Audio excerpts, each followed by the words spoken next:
बहुत दिनों पहले एक देश में एक राजा थे। उन राजा की 3 पुत्रियां थी। बड़ी पुत्री का नाम मणिमाला था, मझली पुत्री का नाम मुक्तमाला और छोटी पुत्री का नाम मेघमाला था। राजा की उम्र हो गई थी।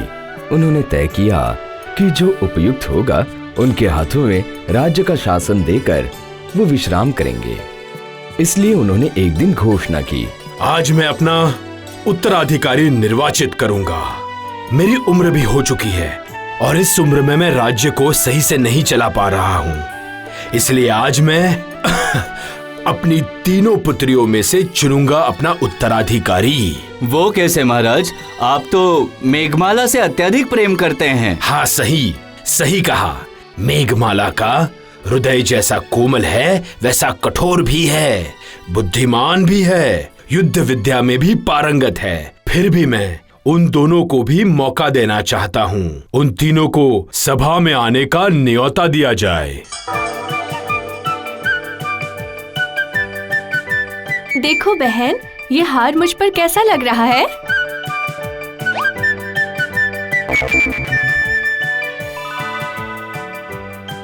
मुकुट पहनकर मैं बिल्कुल रानी की तरह लग रही हूँ, है ना दीदी? पहले मैंने तुमसे पूछा है, तुम पहले बताओ। मैं बड़ी हूँ ना? बड़ी आई, मैं दिखने में तुझसे ज्यादा अच्छी हूँ, इसलिए तुम मुझसे जलती है ना? मैं सब समझती हूँ, सब। मैं छोटी को बुलाती हूँ, फिर वो बताएगी कौन ज्यादा सुंदर है। ए छोटी, छोटी, जल्दी से यहाँ तो आ बहन। छोटी राजकुमारी कमरे में आई। क्या बात है दीदी? बताओ ना बहन, हम में से कौन सबसे ज्यादा सुंदर है? मैं हूँ, है ना छोटी? मैं दिखने में सुंदर हूँ, कहो ना छोटी। उनका झगड़ा चल ही रहा था। ये उनका रोज का काम था। झगड़ा चल ही रहा था, तभी दासी वहाँ आई और उसने कहा, महाराज ने आप तीनों को दरबार पे बुलाया है, आप लोग अभी चलो। चलो चलो चलो, पिताजी ने बुलाया है, चलो जल्दी चलो।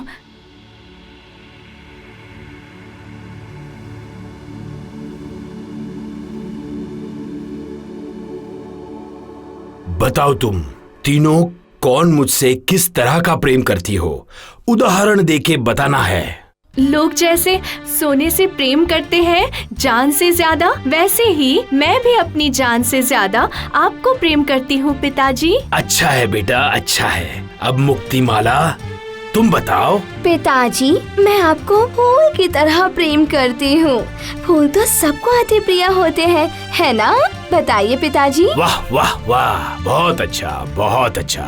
बेटा मेघमाला, तुम मुझे किस तरह से प्रेम करती हो?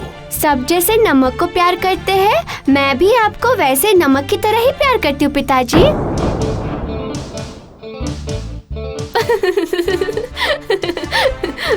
पिताजी को तुम उस सामान्य नमक की तरह प्रेम करती हो? तुम्हें शर्म नहीं आई पिताजी को ऐसी बात कहते हुए? सभी अत्यंत ही गंभीर मुद्रा में बैठे हुए थे। सिर्फ प्रधानमंत्री के चेहरे पर मृदु मुस्कुराहट थी। राजा अत्यंत ही गंभीर थे। मैं अत्यंत आनंद के साथ कह रही हूँ पिताजी, मैं आपको नमक की तरह ही प्यार करती हूँ। वो अति तुच्छ नमक की तरह, मिट्टी के भाव जो बिकता है, जहाँ वहाँ पड़ा रहता है, उसके साथ मेरी तुलना, उस तुच्छ नमक के समान मैं तुम्हारी नजरों में हूँ। बस मेरी नजरों के सामने से तुम दूर हो जाओ मेघमाला। जिस दिन नमक सोने के भाव बिकेगा, उस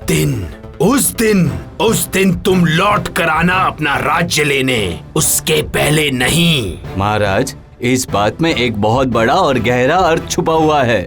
महाराज, आपको थोड़ा और विचार करना चाहिए। नहीं महामंत्री, अपमान के सिवा और कुछ भी नहीं दिया है मेघमाला ने। उसे कह दो मेरी नजरों से दूर हो जाए। मैं सोचूंगा मेरी 2 ही पुत्रियां हैं। दूर हो जाओ, दूर हो जाओ। मेघमाला प्रणाम करके सिर झुकाकर चली गई।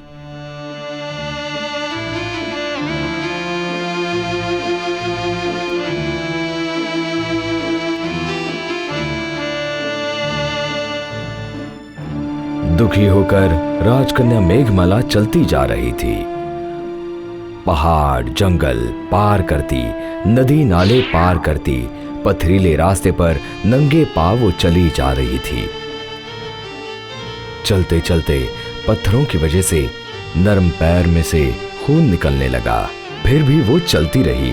चलते चलते दिन बीत गया और शाम हो गई। और उसी समय एक मोटी सी बुढ़िया सामने आकर खड़ी हो गई। बुढ़िया ने स्नेह भरे स्वर में कहा, मेघमाला, मैं तुम्हारे लिए यहाँ प्रतीक्षा कर रही थी बेटा। मैं जानती हूँ तुम्हारे मन में इस समय कौन से प्रश्न चल रहे हैं। मेरे साथ चलो, चलो मेरे साथ बेटा।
वाह वाह वाह, कुछ दिनों में ही तुम सारे कामों में पक्की हो गई हो बेटा। वाह वाह वाह वाह। अगर आप मुझे हाथ पकड़ के नहीं सिखाती तो मैं क्या कर पाती? अगर इच्छा नहीं होती तो क्या संभव हो पाता बेटी? नानी माँ, अब क्या करेंगे बोलो? अब थोड़ा आराम कर लो बेटी। एक बात बताओ तुम्हें बेटा, खेल तो जम गया है। कैसा खेल? नमक का खेल बेटा।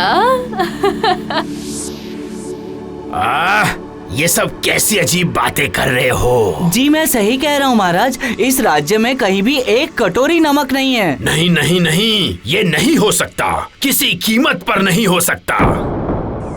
महाराज बहुत चिंतित हो गए। कैसे क्या हुआ कुछ भी समझ नहीं पा रहे थे।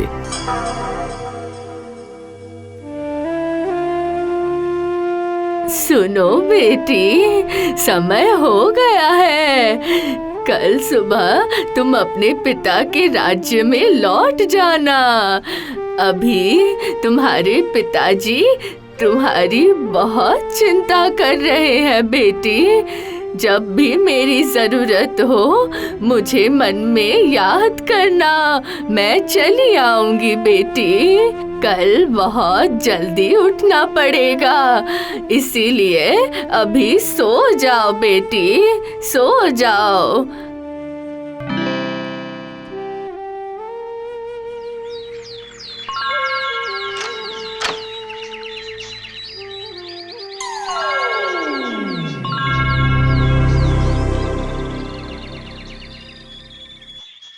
अरे मेरी बेटी, ये अपने पिताजी के हाथों में दे देना। तुम्हारे पिताजी को अभी इसकी बहुत जरूरत है, बहुत ज्यादा। इसमें क्या है नानी माँ? बेटा इसमें है नमक। जाओ बेटी, अब देर मत करो, एक और चीज दे रही हूँ, ये लो रखो। ये कहकर बुढ़िया ने एक चांदी की छड़ी दी और कहा, जब भी दक्षिण दिशा से हवा चलेगी तो उसी दिशा में चलती जाना बेटी। देखना वहाँ एक बड़ा बरगद पेड़ होगा, वहाँ उसके नीचे 3 बार इसे लगाना। उसके बाद जो भी मिलेगा वो सब तेरी शादी का उपहार है। अरे नानी माँ, आप भी ना। प्यारी बेटी मेरी, एक बात कही थी मैंने, याद है ना? कहा था जिससे जो पाना होता है समय होने पर वो उसे जरूर पा लेता है, और जो खुद अच्छा होता है ऊपर वाला उसे देता है। अभी बिना समय नष्ट किए पूरब की तरह मुंह करके खड़ी हो जाओ और आंखें बंद करके बोलो, मुझे मेरे पिताजी के पास ले चलो, हे दक्षिण की हवा।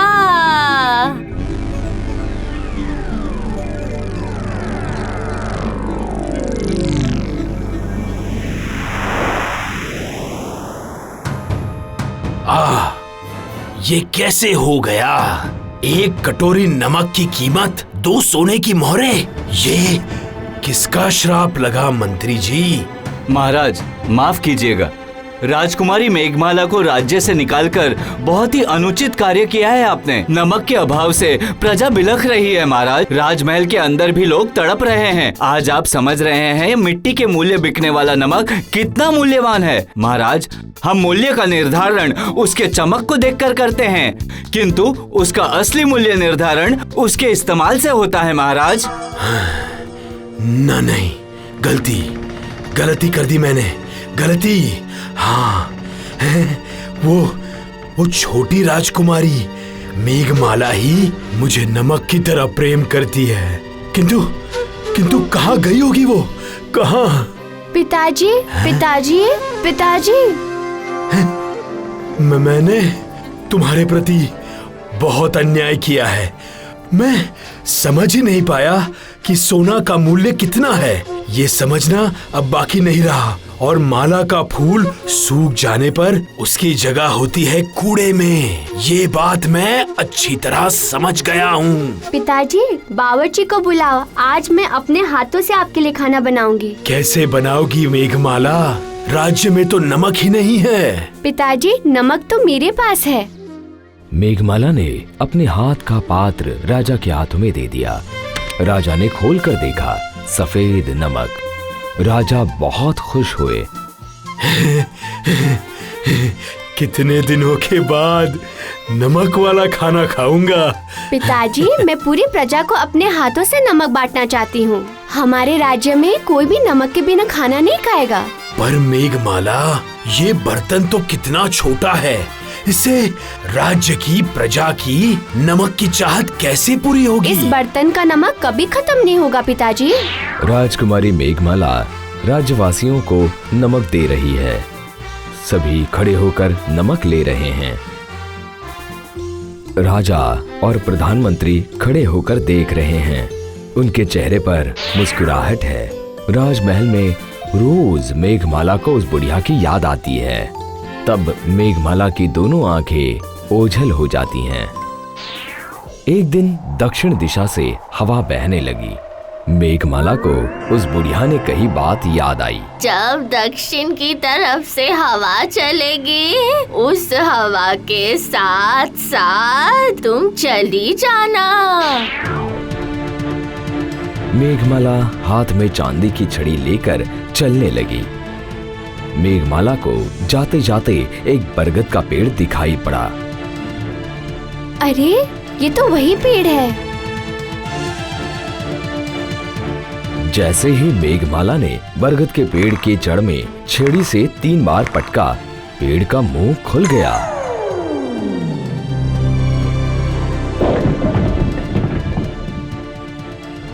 मेघमाला को वहां एक सुरंग दिखाई दी। वो नीचे उतरने लगी।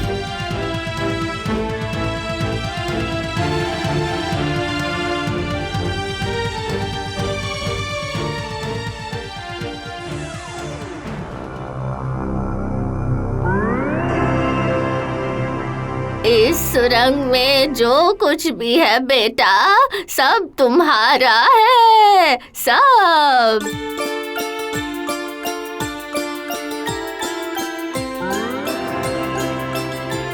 महाराज ने मेघमाला के सर पर रानी का मुकुट पहना दिया। आज से इस राज्य की बागडोर मैंने तुम्हारे हाथों में सौंप दी है। तुम्हारे हाथों में सौंप दी है बेटा, तुम्हारे हाथों में सौंप दी है। मेघमाला ने महाराज को प्रणाम किया